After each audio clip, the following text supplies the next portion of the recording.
একটি গ্রামে কোকিল নামে এক অনাথ মেয়ে থাকত। তার বাবা মা অনেক বছর আগে মারা গিয়েছিলেন।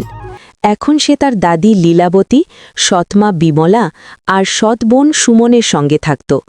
সৎমা বিমলা ও সুমন কোকিলকে একদমই পছন্দ করত না।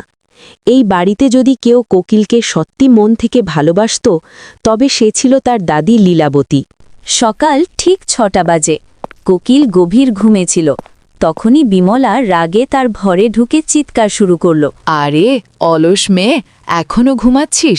বাড়িতে এত কাজ পড়ে আছে। সুমন উঠলে গরম গরম মাছ ভাত চাইবে, আর তুই এখনো কিছুই করিসনি।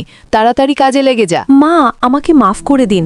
গতকাল রাতে বাসন ধুতে আর রান্নাঘর পরিষ্কার করতে করতে খুব দেরি হয়ে গিয়েছিল।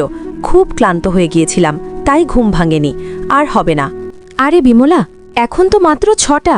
মেয়েটা সারা রাত কাজ করেছে, একটু ঘুমাতে দিলেই কি হতো? আপনি চুপ থাকুন। আপনি সব সময়ের পক্ষ নেন। এই মেয়েটা মাথায় চড়ে বসছে। মাছ ঠিকমতো মশলা দিয়ে রান্না করবি।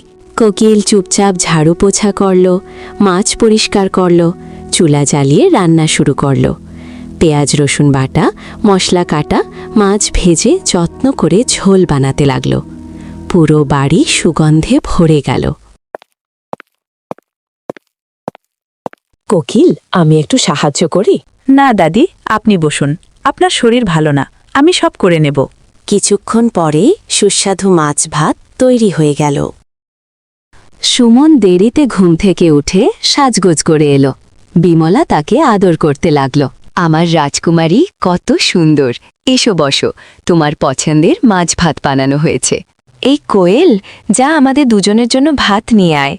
আর তোর সেই বুড়ো দাদি কই? তাকে তো আমি দেখতে পাচ্ছি না। ঠিক আছে মা, আমি ভাত আনছি।